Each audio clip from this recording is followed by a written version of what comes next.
দেশকে ৪টি প্রদেশে ভাগ করার সুপারিশ করেছে জনপ্রশাসন সংস্কার কমিশন। বুধবার ৫ ফেব্রুয়ারি প্রধান উপদেষ্টা ডক্টর মোহাম্মদ ইউনূসের কাছে জমা দেওয়া প্রতিবেদনে এ সুপারিশ করেন কমিশনের প্রধান আব্দুল মঈদ চৌধুরী। পরে রাষ্ট্রীয় অতিথি ভবন যমুনায় প্রধান উপদেষ্টার প্রেস উইং থেকে সংবাদ সম্মেলন করা হয়। এতে উপস্থিত ছিলেন প্রধান উপদেষ্টার প্রেস সচিব শফিকুল আলম, উপ প্রেস সচিব মোহাম্মদ আবুল কালাম আজাদ মজুমদার ও অপূর্ব জাহাঙ্গীর।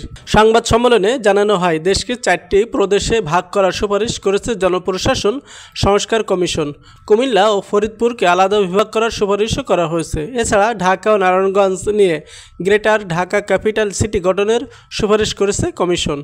এছাড়া ইমিগ্রেশনের জন্য পুলিশের আলাদা ইউনিট গঠনের সুপারিশ করা হয়েছে। পাবলিক সার্ভিস পৃথক করে ৩টি পাবলিক সার্ভিস কমিশন গঠনের প্রস্তাবও করা হয়েছে। এর আগে বুধবার ৫ ফেব্রুয়ারি দুপুরে অন্তর্বর্তী সরকারের প্রধান উপদেষ্টা অধ্যাপক ডক্টর মোহাম্মদ ইউনূসের কাছে প্রতিবেদন জমা দেন জনপ্রশাসন সংস্কার কমিশন প্রধান আব্দুল মঈদ চৌধুরী ও বিচার বিভাগ সংস্কার কমিশন প্রধান শাহ আবু নাঈম মুমিনুর রহমান। উল্লেখ্য, গত ৮ আগস্ট সরকার গঠন করার পর রাষ্ট্রের বিভিন্ন খাতে সংস্কারের জন্য ৬টি কমিশন গঠন করা হয়। এর মধ্যে গত ১৫ জানুয়ারি নির্বাচন কমিশন, দুর্নীতি দমন কমিশন, পুলিশ এবং সংবিধান সংস্কারে গঠিত কমিশন প্রধান উপদেষ্টার কাছে রিপোর্ট জমা দেয়। আর বাকি দুটি সংস্কার কমিশন প্রধান প্রতিবেদন জমা দিলেন আজ বুধবার।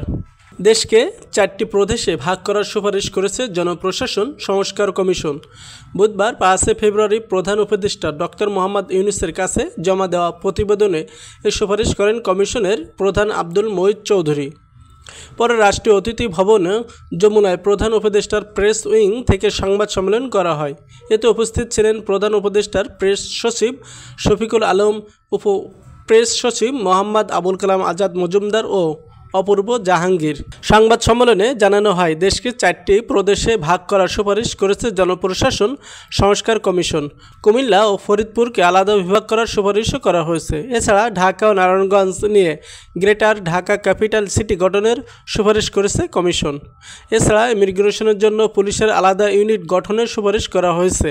পাবলিক সার্ভিস পৃথক করে ৩টি পাবলিক সার্ভিস কমিশন গঠনের প্রস্তাবও করা হয়েছে।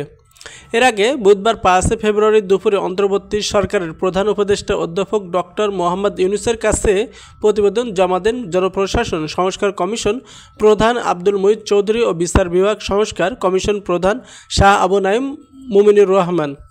উল্লেখ্য, গত ৮ আগস্ট সরকার গঠন করার পর রাষ্ট্রের বিভিন্ন খাতে সংস্কারের জন্য ৬টি কমিশন গঠন করা হয়। এর মধ্যে গত ১৫ জানুয়ারি নির্বাচন কমিশন, দুর্নীতি দমন কমিশন, পুলিশ এবং সংবিধান সংস্কারে গঠিত কমিশন প্রধান উপদেষ্টার কাছে রিপোর্ট জমা দেয়।